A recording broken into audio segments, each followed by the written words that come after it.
10여 년 전 미국의 방송 CNN이 전한 짧은 기사 중에 천주교의 일부 학자들이 배신, 배도, 배교의 상징인 가룟 유다를 복권시키고 성인의 반열에 올리려는 시도가 있었다라고 전한 적이 있습니다.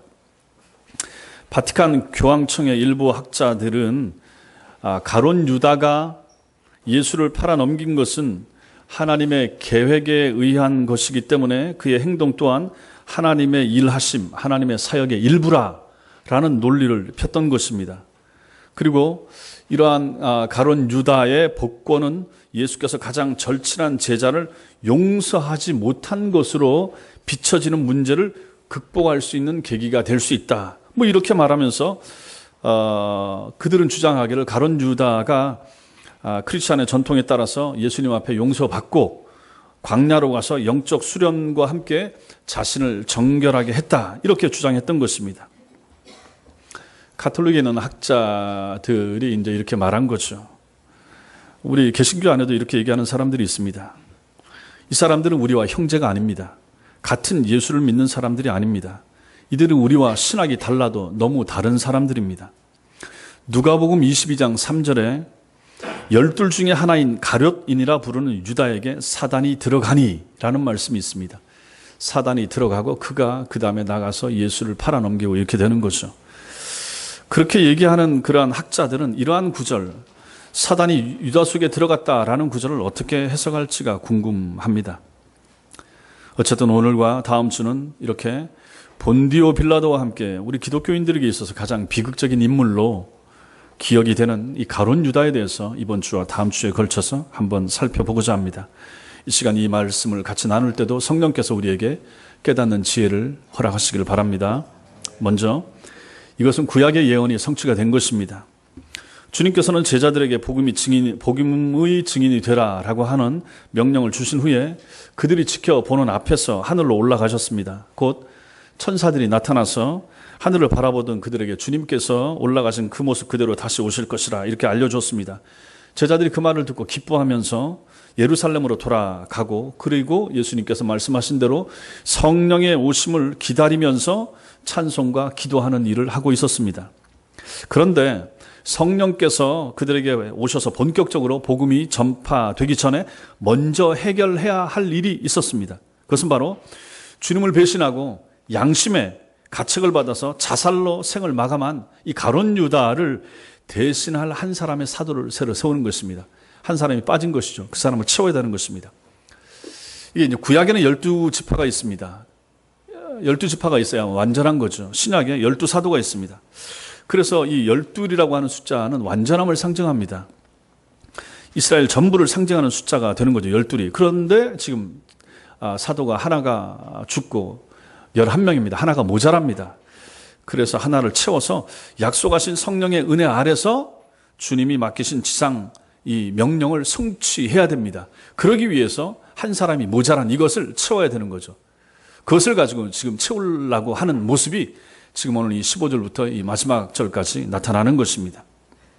자, 이때 주님의 약속을 기다리면서 기도하던 이러한 무리들 앞에 일어서서 새로운 사도를 채워야 됩니다라고 이 충원의 필요성, 당위성을 설명하고 있는 16절 이하에 베드로의 이제 모습이 나타납니다. 누누이 말씀드리지만 이런 모습을 여러분들이 늘 생각하시면서 제가 토요일 날 이거 미리 알려드리잖아요. 그 성경 본문하고 묵상할 내용하고 참고 성경 구절하고 그럼 다들 잘 하시겠지만은 꼭 읽어보시고 생각해 보시고 이 본문 말씀에서 내일 우리 목사님이 뭘 전하려고 하는가 하면서 늘상 봐왔던 말씀, 이거 사도행전 얼마나 많이 읽으셨겠습니까? 그럼에도 불구하고 다른 관점에서 한번 생각을 해보시라 하는 것입니다. 자, 이것도 마찬가지죠. 베드로가 지금 여기 16절부터 나타나서 얘기를 합니다. 근데 이 베드로가 말하는 것을 한번 보십시오. 얼마나 합당하고 얼마나 구약에 있는 내용을 가지고 잘 인용을 해가면서 자신들에게 정확하게 적용을 하면서 말하는가. 그러면 그냥 이대로 그냥 읽지 마시고 이게 어떻게 가능했지 하는 그러한 차원에서 한번 보시라 하는 얘기입니다. 베드로가 이런 사람이 아니잖아요. 이 앞장만 해도 마찬가지입니다. 요한복음 21장에 나타나는 이 베드로의 모습을 생각해 보시면 이렇게 금방 바뀔 사람이 아닙니다. 지금 이게 시간이 많이 흐른 시간이 아닌 거예요. 예수님이 부활하시고 오순절 성령이 임하시고 50일입니다. 예수께서 40일 동안 계시다가 승천하셨습니다. 올라가셔서 지금 이 사람들이 성령 오시길 기다리는 기간은 열흘밖에 안 되는 거예요.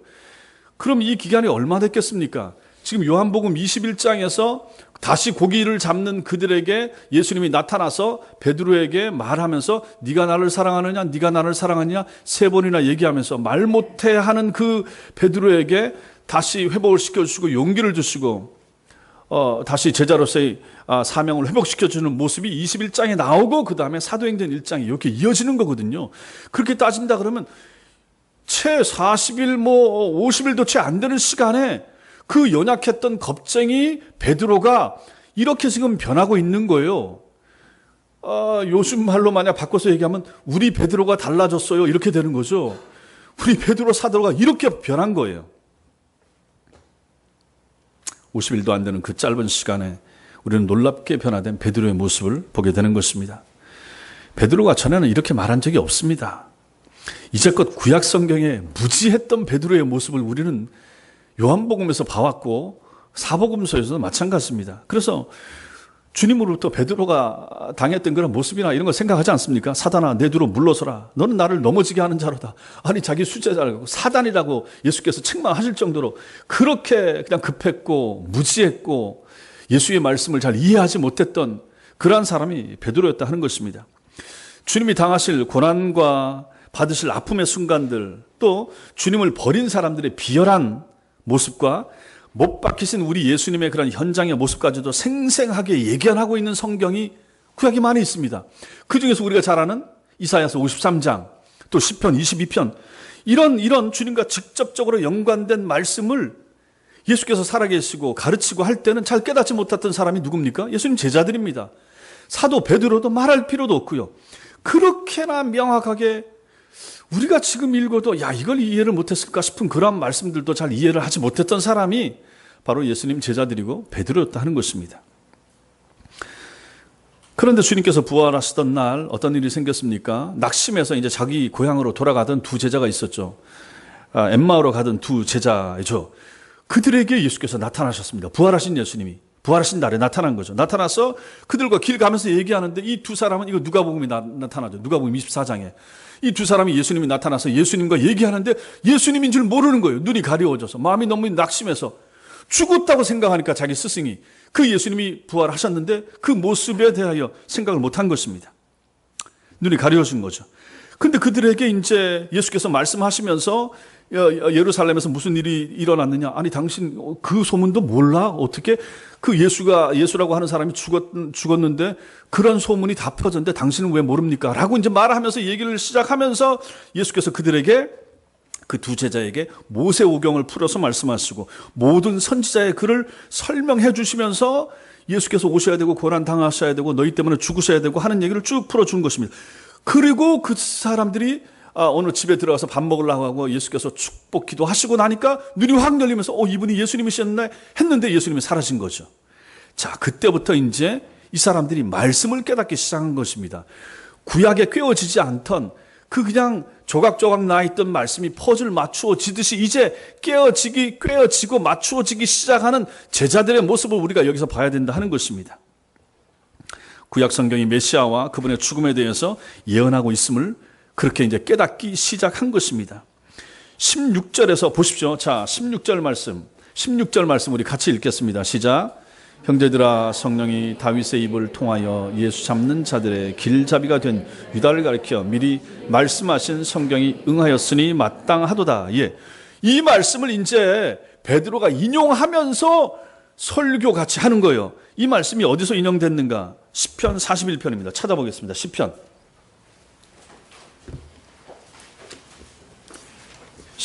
41편. 설교할 때 저 혼자만 성경을 읽지 말고 같이 찾아서 읽게 해주세요 하는 분들이 여러 분 계셨기 때문에 같이 읽겠습니다. 좋죠. 시편 41편 9절 832페이지 구약성경 같이 읽겠습니다. 시작. 내가 신뢰하여 내 떡을 나눠 먹던 나의 가까운 친구도 나를 대적하여 그의 발꿈치를 들었나이다. 예. 이게 이제 시편 41편 9절에 나오는 말씀인데, 이 말씀을 지금 베드로가 인용하면서 이 얘기를 하고 있는 거예요. 다윗이 이 시편의 말씀은 뭡니까? 다윗이 말하는 거예요. 다윗이 자신과 가까운 사람들이 자기 자신을 배신한 사실을 가지고 표현하기를, 짐승이 뒷발질을 했다, 발꿈치를 들었다, 그래서 주인을 다치게 했다 하는 이 비유의 내용을 가지고 다윗은 자기 케이스를 얘기한 거예요. 그래서 성경에 기록한 거예요. 근데 이것을 가지고 베드로는 깨달은 거죠. 그 말씀이, 훗날에 오실 예수님이 가룟 유다로부터 배신을 당할 것이, 이 말씀이 이미 1000년 전에 예언하고 있는 말씀인 것을 알고 그 말씀을 인용해서 지금 얘기를 하고 있다 하는 것입니다. 성령께서는 이러한 다윗의 고백을 시편에 기록하게 하셔서 예수의 제자 중에 가룟 유다가 예수를 배반해서 그를 죽음으로 내몰 것을 예언하게 하셨던 것이죠. 이제 베드로가 이러한 역사적인 정황을 바로 인식하면서 이 마가의 다락방에 모인 청중들을 향해서 가룟 유다의 죽음에 대해서 언급하기 이전에 그가 자살한 이유가 되는 자신의 스승인 예수님을 배신한 사건을 가지고 구약 성경을 인용해 가지고 설명하기 시작하고 있다 하는 것입니다. 그렇게 무지했던, 깝깝했던 베드로였는데, 이 베드로가 한 달 만에, 아니면 40일 만에 베드로가 완전히 달라진 거예요. 하나님의 은혜로 인하여 말입니다. 그리고 16절에 유다를 가리켜 미리 말씀하신 성경이 응했다, 이렇게 말씀하고 있죠. 유다를 가리켜 미리 말씀하신 성경이 응했다. 이것은 이제 20절에서 베드로가 인용하고 있는 말씀인데, 이게 바로 시편 말씀. 시편 또 한번 찾아보겠습니다. 시편 69편입니다. 시편 69편 다 같이 찾으셔야 됩니다. 시편 69편 하고 시편 109편 하고 또 찾을 테니까 시편 69편 25절, 구약성경 852페이지 시편 69편 25절 같이 읽겠습니다. 시작. 그들의 거처가 황폐하게 하시며 그들의 장막에 사는 자가 없게 하소서. 예, 이 말씀도 마찬가지고 그들의 거처가 황폐하게 된다. 그 다음에 시편 109편 뒤로 넘기셔서 시편 109편 8절, 구약성경 885페이지 시편 109편 8절 같이 읽겠습니다. 시작.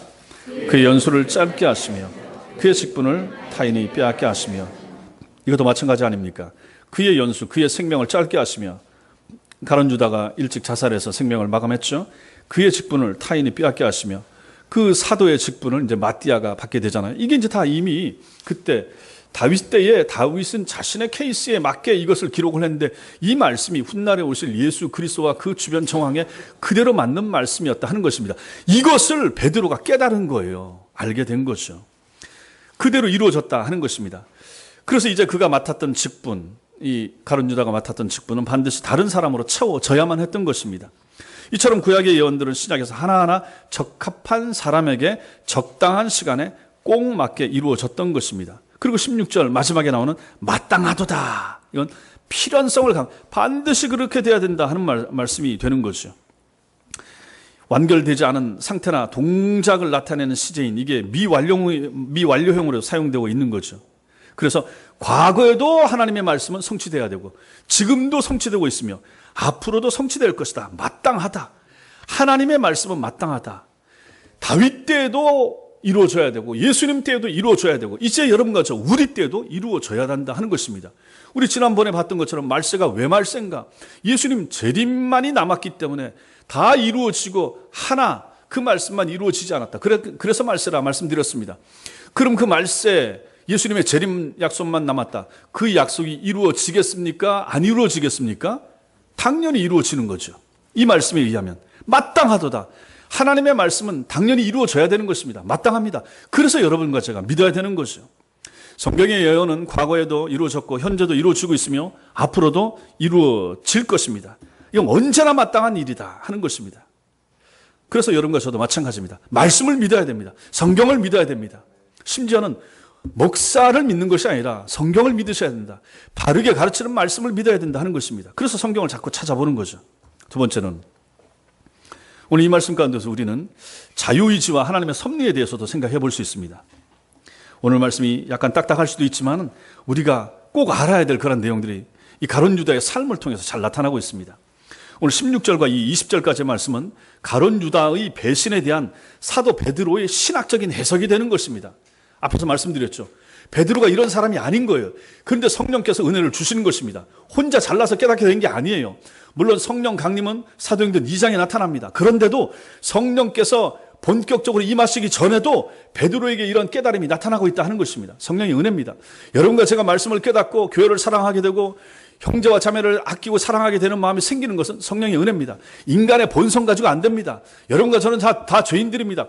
스스로는 하나님 말씀 사모하지 않습니다. 예배 오는 거 좋아하지 않습니다.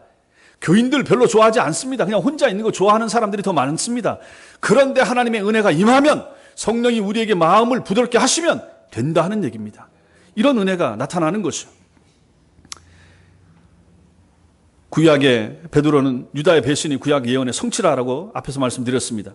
이것은 우연이나 즉흥적으로 일어난 것이 아닙니다. 구약의 예언을 성취되고 하나님의 뜻을 이루기 위한 하나님의 오묘하신 섭리의 결과입니다. 전에도 말씀드렸습니다. 구약의 주인공이 누구신가? 오실 예수 그리스도라. 신약의 주인공은 누구신가? 오신 예수 그리고 다시 오실 예수 그랬습니다. 그렇다면 전체 성경의 주인공은 예수님이십니다. 예수님이 되는 거죠. 또 다른 말로 구약 성경의 전체의 내용이 무엇인가? 예언입니다. 주로 예언을 이루고 있습니다. 신약은 무엇인가? 구약 안에도 예언과 성취 있죠. 신약에도 마찬가지입니다. 그렇지만 큰 틀로 만약에 본다 그러면 구약은 오실 예수를 예언하고 있고 신약은 오실 예수가 오셨고 성취된 것입니다. 구약은 예언, 신약은 성취 이렇게 볼 수 있습니다. 그 성취 중에 마지막 남은 성취, 예수님 재림에 대한 약속. 그 성취만 이제 다 남은 것입니다. 다 이루어졌습니다. 예언과 성취 이렇게 이제 볼 수가 있는 거죠. 자, 이렇게 구약의 예언을 성취하시고 하나님의 뜻을 이루기 위한 하나님의 오묘하신 섭리가 이렇게 나타나는 거죠. 이 섭리라고 하는 말 우리가 평상시엔 잘 안 씁니다. 그런데 성경을 보는 여러분과 저는 이 섭리라고 하는 단어를 꼭 아셔야 됩니다. 섭리 한자 말인데 다스릴 섭, 다스릴 리가 됩니다. 세상과 우주 만물을 다스리는 하나님의 뜻, 이것이 바로 섭리입니다. 세상과 우주 만물, 우리 인간 세상까지 모든 것을 다 통치하시고 다스리시는 하나님의 계획, 하나님의 뜻, 이것이 바로 섭리. 하나님께서는 우주 만물의 절대 주관자로서 태초부터 세상 종말에 이르기까지 모든 일들에 대한 계획을 세우시고 그 뜻을 이루기 위해서 모든 일을 다스려 가시는 분이 하나님이십니다. 그 하나님의 통치와 섭리에서 벗어난 사물, 사건, 사람 아무도 없습니다. 여러분과 저는 이걸 확실하게 믿으셔야 됩니다. 창세기부터 예수님 재림할 때까지 우연히 재수가 좋아서 운이 어때서 이런 말 해서 안 된다 하는 것입니다. 하나님의 섭리가 아닌 것이 없는 것이기 때문에 그런 것이죠. 이것을 통해서 우리가 알고 확신해야 하는 것은 이 세상에서 우연은 결코 없다 하는 것입니다. 우리가 모르기 때문에 우연이라고 말하지만 우연은 없습니다. 하나님이 모른 채, 하나님이 돌보지 않은 채 일어나는 일은 없습니다. 세상 속에 일어나는 모든 일들은 다 하나님의 섭리 속에서만 일어납니다. 하나님이 허락하셔야만 되는 것입니다. 그러한 차원에서 세상에서 일어나는 다양한 사건들의 기록인 역사를 영어로 뭐라고 말합니까? 히스토리죠. 히스토리. 이 히스토리는 하나님의 섭리의 기록이 되는 것입니다. 그래서 이걸 다른 말로는 His story, 그분의 이야기가 되는 것입니다. 그렇죠. 철저하게 하나님의 일하심의 기록이 되는 거죠. 그것이 역사입니다. 예수 그리스도의 일하심의 기록, 예수 그리스도의 일하심의 기록을 적어놓은 것, 그것이 바로 역사인 것입니다. 인류 역사에 있어서 수많은 역사적 사건들 중에는 아주 조그만 일이 발단이 돼서 우연히 일어난 것처럼 보이는 것들도 있고, 아니면 인간의 무슨 세속적인 야망이나 탐욕에 의해서 일어난 것처럼 그런 보이는 일들도 있습니다. 무슨 예전에 박정희 대통령 시해 사건이라든지 무슨 일이든지 마찬가지입니다. 제1차 대전도 마찬가지고, 그런 거 보면 사소한 일 같은데 인간의 어떤 욕심과 탐욕 때문에 일어나는 것 같은데 세상이 뒤집어진 거죠. 그렇다면 그게 우연인가? 아니라 하는 것입니다. 하나님이 모르시는가? 그 시간에 하나님이 가만히 계셨는가? 그냥 사람들끼리 치고받고 해서 그런 일이 생겼는가? 아니라 하는 것입니다. 그래서 어떤 학자는 역사를 우연한 사건들의 연속적인 기록, 이렇게 말하기도 합니다. 그 사람은 하나님을 모르니까 이렇게 얘기하는 것이죠. 그러나 성경에 비춰보면 그 말은 틀린 말이 되는 것입니다. 세상에 우연히 발생하는 일이란 없습니다. 그것들은 모두 하나님의 뜻과 계획에 따라 철저하게 하나님께서 섭리하신 그런 일들만 일어나는 것입니다. 물론 그렇다고 해서 세상에 일어나는 악한 일까지라도 하나님께서 일어나도록 조장하셨다, 이렇게 볼 수는 없습니다. 하나님은 결코 악을 조장하지 않으시며 악을 알지도 못하시는 분이시기 때문에 그런 것입니다. 세상 모든 악, 이 악의 본체는 뭡니까? 누굽니까? 사단입니다. 사단의 조장과 부패한 인간의 자유의지에 따른 행동이 바로 그 원인이 된다는 것입니다. 다만 하나님께서는 그러한 사단과 인간의 악행까지도 포함하는 원대한 계획을 세우시고 모든 일들을 다스려 가심으로 당신의 뜻을 이룬다 하는 것입니다. 사단이 악을 도모하고 인간이 그 악에 장단 맞춰 춤을 추고 그것마저도 하나님께서 큰 틀에서 사용하실 뿐이지, 악한 일이 일어나고 하는 것은, 잘못된 일, 나쁜 일, 죄 짓는 것들은 사단과 인간 속에서 인간이 하는 것이지 하나님께 그 책임을 돌릴 수는 없다 하는 것입니다. 하나님이 허용하시고 그 모든 틀을 그것마저도 하나님께서 사용하셔서 당신의 뜻을 이루어 가신다 하는 것입니다. 그래서 그렇게 따져본다 그러면 가룟 유다의 배신과 같은 죄악이나 인간 여러분과 저 각각의 개인의 범죄의 책임은 누구에게 있습니까? 그 죄를 범한 당사자에게 있는 것입니다. 결코 자신의 죄에 대해서 핑계할 수 없습니다. 그래서 가룟 유다가 나는 이미 창세전에 예수 팔기로 작정돼 있었고 그래서 내 책임 아닙니다 라고 말을 못한다 하는 것입니다. 그렇게 말하는 카톨릭의 학자들이나 그렇게 얘기하는 그러한 일부 개신교 학자들의 생각이 잘못했다 하는 것입니다. 유다는 주님을 배신하도록 지음받지 않았습니다. 그는 순전히 자신의 판단과 자신의 계획에 따라서 예수님을 팔았던 것입니다. 하나님은 그의 사악한 마음속의 움직임을 그대로 내버려 두신 것이죠. 그대로 가만 내버려 두신 것이죠. 그가 사단의 도구가 되는 것을 예수께서 막지 않으신 것입니다. 그래서 그런 주님을 파는 자신의 역할에 충실했던 것입니다. 일부 학자들이 가룟 유다가 예수를 배신하는 일에 성경의 예언을 성취하는 것이므로 자신의 의지와 상관없이 예수를 배신할 수밖에 없었고 자살에 이를 수밖에 없었다라고 주장하는 것이 허구다, 궤변이다라는 것입니다. 유다의 배신과 죽음이 성경의 예언을 성취하기 위해서 필연적으로 필요했다라고 하는 이 사람들의 주장의 근거는 성경 어디도 찾아볼 수가 없는 것입니다. 우리는 유다의 배신이 만약에 유다가 배신하지 않았으면 어떻게 됐겠습니까? 주님의 십자가는 사단의 사주를 받은 다른 또 누군가에 의해서 팔렸을 것이라 하는 것입니다. 그러므로 그런 말을 할 필요가 없는 것이죠. 유다는 예수를 끝까지 따를 수 있었지만은 사단의 유혹에 넘어가서 거기에 굴복하고 만 것입니다. 유다의 배신과 자살이라는 악한 행위는 순전히 그 자신의 자발적인 의지와 판단에 따른 행동이었고 따라서 그 자신이 자기의 행동에 대한 책임을 져야만 했던 것입니다. 유다가 예수를 팔기로 결정하기 이전에도 유대인들은 이미 예수를 잡아서 죽일 궁리하고 있었잖아요. 우리 다 알잖아요. 예수님이 십자가에 달려 죽음으로 인류를 구원하기 위해서는, 그래서 유다의 배신이 필연적이었다라고 주장하는 것은 억지다 하는 것입니다. 그 사람 아니어도 다른 누군가를 통해서 그 악한 유대 종교 지도자들은 그 일을 했을 것이고 본디오 빌라도는 그것을 제가 했을 것이라 하는 것입니다. 그래서 사도행전 2장 23절이 이렇게 말합니다. 그가 하나님께서 정하신 뜻과, 보세요, 하나님께서 정하신 뜻과 미리 아신 대로 하나님께서 이 모든 걸 다 아셨어요. 그래서 예수께서 내어준 바가 되었습니다. 그런데 여기 보면 너희가 법 없는 자들의 손을 빌려 못 박아 죽였다. 그들이 그 일에 쓰임 받은 거죠. 그 악한 사람들이 그 일에 쓰임 받았다 하는 것입니다. 주님은 하나님의 정하신 뜻과 계획에 따라서 그 길을 가시는데 법 없는 자들이 그 일의 도구로 사용된 것입니다. 그 일에 사용된 사람들이 누굽니까? 대제사장 가야바, 안나스, 또 본디오 빌라도, 또 헤롯 대왕, 그리고 가룟 유다 같은 인물들이 그렇게 쓰임 받았다 하는 것이죠. 근데 이 사람들은 자기가 나는 하나님에 의해서 조종되고 있어, 로버트가 쓰임 받고 있어, 이렇게 생각 못했다 하는 것입니다. 충실하게 자신들의 의지와 자신들의 뜻에 따라서 가야바와 안나스를 끌고 다니면서 예수님 신문하고 너 예수 맞아? 하나님의 아들이야? 묻고 신문하고 자기 의지에 따라서 한 거예요. 그리고 본디오 빌라도는 처형의 판결 자기 의지에 따라서 내린 것입니다. 하나님이 억지로 하게 한 거 아닙니다. 주님을 팔아 넘겼지만 가룟 유다도 자기 의지에 따라서 주님을 팔아 넘긴 거예요. 그들의 이런 모든 행위들은 하나님의 주권적인 결정 안에서 이루어진 것이라 하는 것입니다. 하나님이 이렇게 허용하신 것이죠. 거기에 그들은 자기 일에 충실하게 그렇게 일을 했던 것이고요. 그렇게 본다 그러면 하나님께서는 인간의 자유를 침해하시거나 인간의 책임을 제거하지 않으신 채 인간이 일으킨 사건의 수단과 결국을 전부 다 모두 다 하나님이 정하신다 하는 것입니다. 그리고 그로 인해서 발생하는 모든 일들을 통하여 하나님께서는 당신의 뜻을 이루어 가시는 것입니다. 그리고 하나님께서 세상의 주관자이시라 하는 것을 보이시는 것이고 결국은 그 일들을 통해서도 하나님께서는 홀로 영광을 취하신다 하는 것입니다. 보십시오. 예수께서 십자가에 달리시고 고통당하시고 아파하시고 이 모든 것들은 그 장면만 본다 그러면 막달라 마리아나 예수님의 어머니 마리아는 찢어지는 가슴이고 도망친 제자들은 가슴이 벌렁벌렁 하는 일이고 어찌 이런 일이 생기지? 아, 우리가 잘못 따라갔네. 잘못 알았네. 우리가 봤던 기적들은 뭐지? 저분이 하나님의 아들이라고 말했던 건 전부 다 거짓말이고 뻥인가? 이런 생각 안 들었겠습니까? 그런데 그 일이 어떻게 결과가 됩니까? 그리고 나서 죽으신 다음에 사흘 만에 부활하심으로 말미암아 찬란하게 정말로 전세가 역전이 되지 않습니까? 그리고 500명 제자들이 감람산에서 보는 가운데 승천하시는 모습을 보았다 하는 것입니다. 궁극적으로 예수 그리스도께서 승리하시고 하나님이 영광을 취하시는 일로 나타나지 않습니까?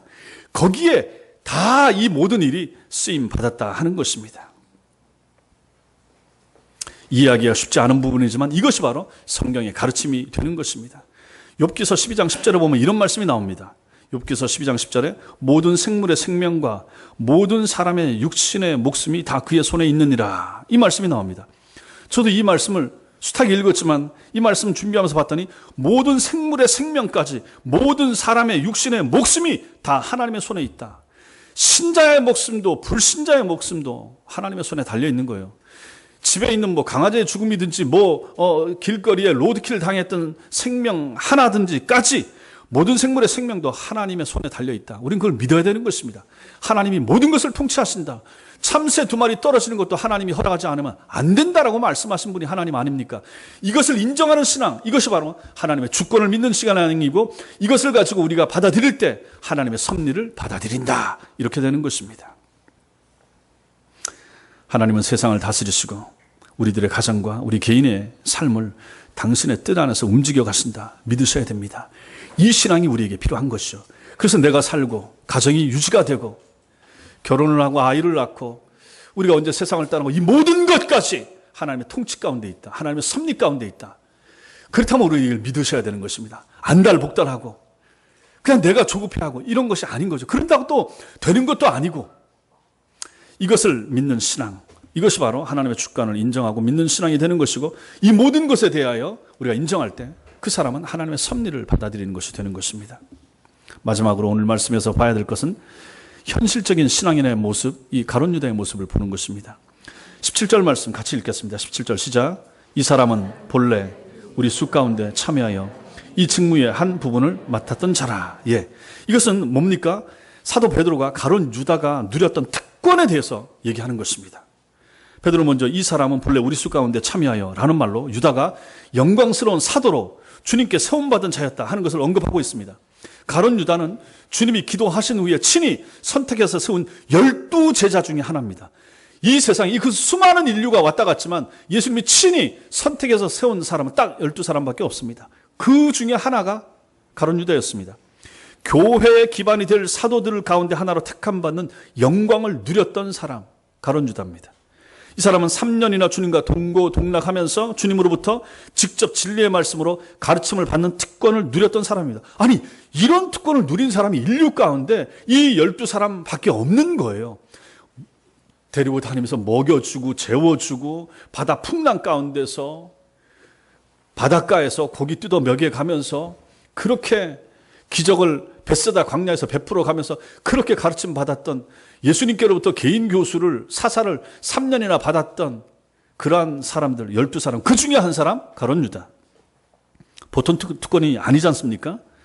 또한 베드로는 가룟 유다가 주님의 신임을 받고 주님께 직분을 받아서 사역했던 자라라는 것을 회고하고 있습니다. 그게 이제 오늘 17절 말씀에도 이 직무의 한 부분을 맡았던 자라라는 거죠. 사도로서 같이 일을 했다 하는 것입니다. 요한복음 13장 29절에 보면 유다가 돈궤를 맡았다라는 말이 나옵니다. 그러면 유다가 주님께 드려진 헌금을 맡아 관리하던 회계였다 하는 것을 알려주는 말이 되는 거죠. 예수께서도 갈릴리에서 사마리아 거쳐서 유대에 오시고 유대에서 또 저 위쪽으로 가시고 거기도 드셔야 되고 이동할 때는 뭐 걸으셨겠지만 어쨌든 돈이 필요하지 않습니까? 그래서 주변에 그 이제 갈릴리에서 왔던 그 지난주에 봤던 그 여인들이, 여자 성도들이 도와주고 이거 뭐 드시는 거 사다 드세요.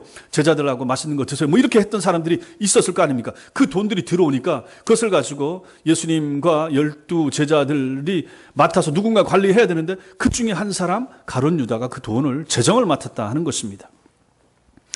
왜 그에게 맡겼을까? 왜 그렇겠습니까? 당시 예수님 제자들이 다 갈릴리 어부 출신들 아닙니까? 뭐 어부 출신들이라고 다 무시겠다라고 볼 필요는 없지만 2000년 전에 어부였고 그렇다면 학식이 많이 모자랐다 이렇게 볼 수가 있을 것이고, 그런데 이 가룟 유다는 갈릴리 출신이 아닙니다. 이 사람만 유일하게 저 밑에 지방 출신입니다. 근데 총명합니다. 계산도 잘합니다. 그러니까 예수님 보시기에 네가 당신이 맡아라 이렇게 재정을 맡겼을 수가 있죠. 그렇다면 가룟 유다는 주님으로부터 얼마나 많은 신임을 받았는가, 얼마나 많은 사랑을 받았는가.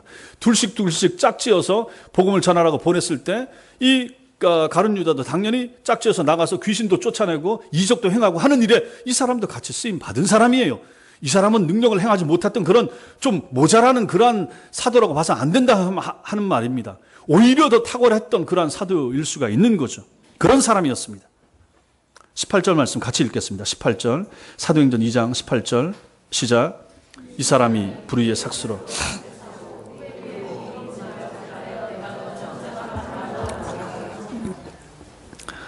유다가 불의의 삭스로 밭을 사고 후에 몸이 곤두박질하여 배가 터져서 창자가 다 흘러나와서 죽었다라고 그의 비극적인 죽음을 묘사하고 있습니다. 마태복음에서 그가 목매달았다라고 했습니다. 목매달아서 달려 있다가 거기서 나뭇가지가 부러지든지 하면서 떨어지면서 배가 터져서 죽고 창자가 다 흘러나온 것으로 이렇게 볼 수가 있습니다. 불의의 삭, 이 불의의 삭이 무엇인가? 유다가 예수님을 넘겨주는 대가로 대제사장과 장로들로부터 받은 돈 은전 30, 그거죠. 그걸 얘기하는 것이죠. 그 불의의 삭. 유다는 이러한 배신의 이유에 대해서, 유다가 이렇게 배신한 것에 대해서 학자들이 왜 배신했을까? 가룟 유다가 왜 예수님 배신했지? 여러 가지로 생각을 해봤습니다. 유다가 노동자의 4달 품삯, 은 30이면 많은 게 아니에요. 120데나리온, 그러니까 4달치 봉급에 해당되는 돈이니까 뭐 그렇게 많은 게 아니죠. 큰 돈이 아니죠. 그래서 단순히 그 은전 30이 탐나서 스승을 팔았다, 그렇게 보기엔 좀 어렵습니다. 설득력이 떨어집니다. 그래서 어떤 학자들은 가룟 유다가 예수님을 유대 나라를 로마로부터 해방시켜줄 정치적 메시아로 생각해서 쫓았다가 그게 아니니까 실망해서 주님을 배신한 것이라 이렇게 생각합니다. 요거는 많이 그 설득력이 있죠. 또 다른 예수님 제자들도 이렇게 많이 생각했으니까, 정치적 메시아로 많이 생각했으니까. 또 어떤 학자들은 가룟 유다만이 갈릴리 출신이 아닙니다. 비갈릴리 출신입니다. 그래서 평소에도 제자들로부터 왕따를 당하고 좀 따돌림을 당해서, 그래서 그게 이제 좀 악한 감정이 있다가 주님과 제자들을 곤경에 몰아넣고자 배신했다, 뭐 이렇게 얘기하는 학자도 있습니다. 또 어떤 사람은 주님이 유대교 지도층과의 힘겨루기에서 밀리는 것을 보고 이러다가 저 나중에 곤란해질 수 있겠다. 저 사람들은 권력도 있고 힘도 있고 로마도 뒤에 등에 업고 있는데 내가 이래서는 안 되겠다 싶어서 자신의 안전을 확보하기 위해서 예수를 팔아넘겼을 것이다, 이렇게 보는 사람도 있습니다. 또 다른 사람들은 가룟 유다가 평소에 자기한테 들어온, 자기가 그 돈을 맡아 관리했으니까 그 돈을 가지고 횡령을 해가지고 이걸 주님이 아셔가지고 이게 이제 양심에 걸리고 하다 보니까 주님을 배신했다, 뭐 이렇게 설명하기도 합니다.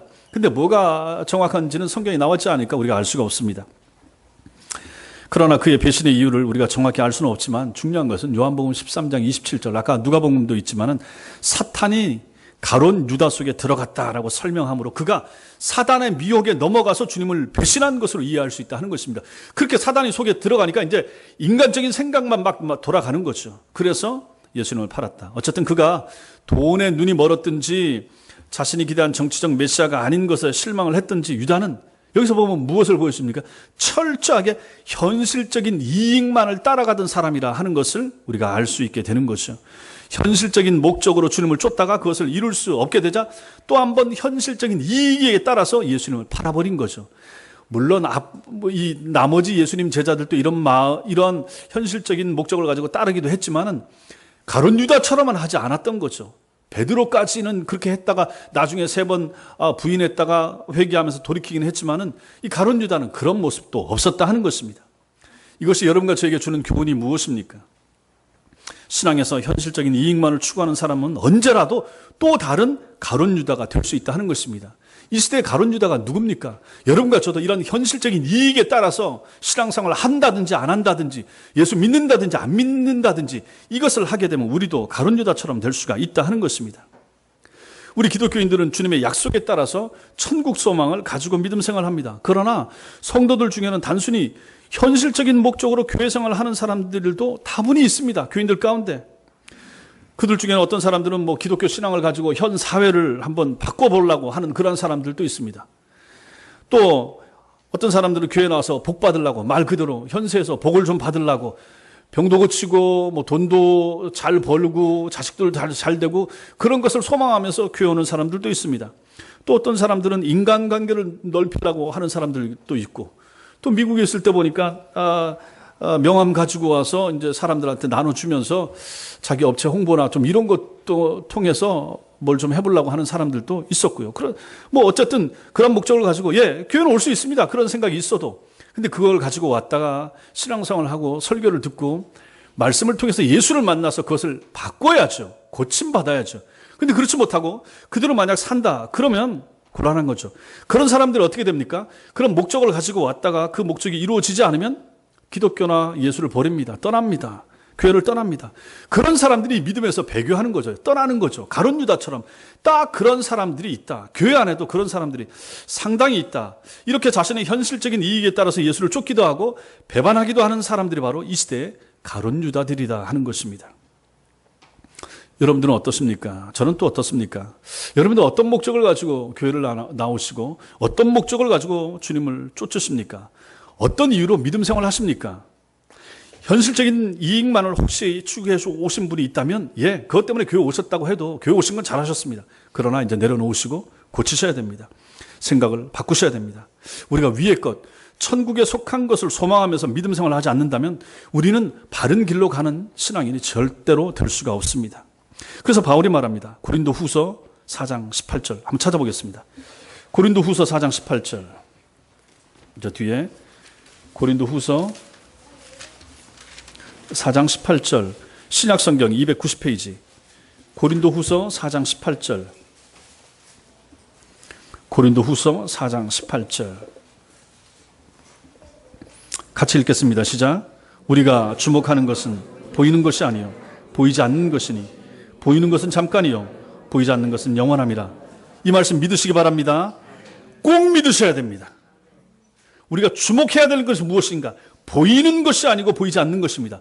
보이는 것은 이 땅에서 먹고 마시고 누리고 취하고 살아가고자 하는 모든 것입니다. 그런데 여러분과 제가 정말로 주목해야 될 것은 보이는 것이 아니고 보이지 않는 것입니다. 보이지 않는 것이 무엇입니까? 영원한 것이고 천국에 관한 것이고 하나님 나라에 가는 것이고 예수 그리스도의 재림에 관한 것이 바로 보이지 않는 것이라 하는 것입니다. 신자는 예수 믿는 사람들은 이걸 믿는 것입니다. 눈에 보이는 것을 믿는 사람들이 아닙니다. 또 그 밑에 보십시오. 보이는 것은 잠깐이요 보이지 않는 것은 영원합니다. 보이는 것은 잠깐이요 보이지 않는 것은 영원합니다. 보이는 것은 잠깐이요 보이지 않는 것은 영원합니다. 보이는 것은 금방 지나갑니다. 금세 없어집니다. 보이지 않는 것이 영원합니다. 토요일 밤에 가끔씩 보는데 그것이 알고 싶다 보면 이제 거기서 사건 일어나는 거 너무 마음 아프기도 하고 답답하기도 하고 그런 일들이 많이 일어납니다.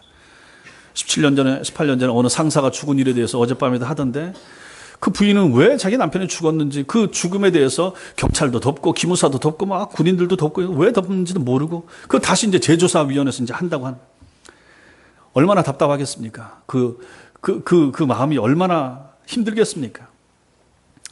그런 어려움을 당하는 사람들이 이 땅에 얼마나 많이 있습니까? 그러나 보이는 것은 잠깐이고 보이지 않는 것이 영원합니다. 그런 분들이 예수를 믿어야 되는 것이죠. 누구든지 마찬가지지만 보이는 것을 추구하려고 하면 그것은 참 힘듭니다. 버겁습니다. 신앙생활하기 어렵습니다. 보이는 것은 잠깐입니다. 우리 생명 보이는 것 길면 100년입니다. 보이지 않는 것은 영원합니다. 근데 안 보이니까 사람들이 안 믿는 거예요. 안 보이니까 거기에 투자를 하지 않는 것입니다. 실제로 보이지 않는 것이 가장 가치 있는 것이고 영원하다 하는 것입니다. 그래서 여러분과 제가 신앙생활을 바르게 잘 하셔야 된다 하는 것입니다. 골로새서 3장 1절에도 이런 말씀이 나옵니다. 그러므로 너희가 그리스도와 함께 다시 살리심을 받았으면 위의 것을 찾으라. 거기는 그리스도께서 하나님 우편에 앉아 계신다. 위의 것, 하늘의 것, 천국을 소망하라. 거기 예수께서 하나님 우편에 앉아 계신다 말씀합니다. 위의 것을 생각하고 땅의 것을 생각지 말라. 예, 땅의 것을 너무 많이 목을 메고 거기에 그것 때문에 허덕허덕 대면서 신앙생활도 잘 못하면서 주일도 못 지켜가면서 그렇게까지 힘들게 어렵게 살지 말라 하는 것입니다. 이는 너희가 죽었고 너희 생명이 그리스도와 함께 하나님 안에 감추어졌습니다. 이렇게 말씀합니다. 가룟 유다는 2000년 전에만 있지 않습니다. 이 시대에도 다른 모양의 가룟 유다들이 도처에 있을 수 있으며 그러한 가룟 유다들이 교회 안에 있을 수 있고 여러분과 제가 엉뚱한 생각을 하면 땅의 것에 목을 메고 보이는 것에 그렇게 집착하면 여러분과 저도 가룟 유다처럼 될 수 있다. 그런 가능성이 많다 하는 것을 오늘 말씀이 우리에게 보여주는 것입니다.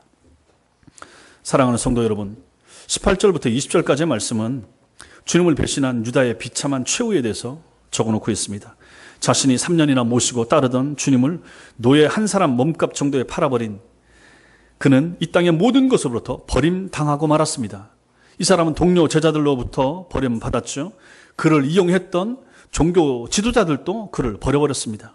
18절에 보면 그는 가족과 친지들로부터도 버림당했다 하는 것을 알게 됩니다.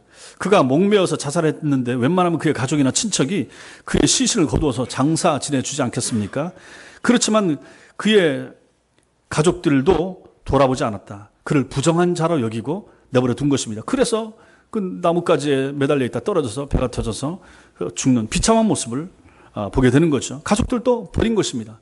또한 가룟 유다는 하나님의 은혜와 영광의 특권으로부터도 버림당했습니다. 베드로는 시편 109편 말씀을 인용해서 아까 본 것처럼 그 직분, 사도 12명밖에 안 됐던 그 직분을 받았지만은 그걸 타인이 취해서 이제 마띠아가 취하게 되지 않습니까? 그 영광스러운 직분으로부터도 버림을 받았다. 또 하나님 나라 백성, 천국 들어가는 시민의 자격으로부터도 박탈당하고 말았다. 버림받은 것입니다. 우리가 주님을 배신하면 다시는 회개할 기회를 얻지 못하게 될 수도 있습니다. 여러분과 저도 마찬가지입니다.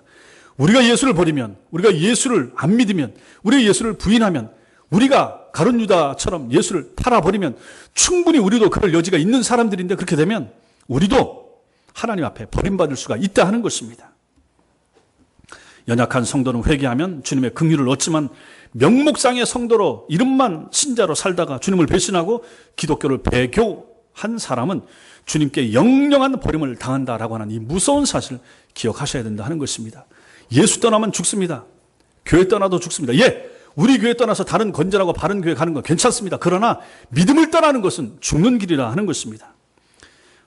이렇게 마지막으로 유다는 모든 희망으로부터도 버림당한 운명이 되고 말았죠. 가룟 유다 결혼도 못하고 후손들도 남겨놓지 못한 채 인간의 가장 본능적인 이 희망으로부터도 버림을 받은 것입니다. 이와 같은 가룟 유다의 죽음은 아무런 희망도 지닐 수 없는 지옥에서 영원히 형벌받을 악한 자들의 운명에 대한 예표가 되는 것입니다.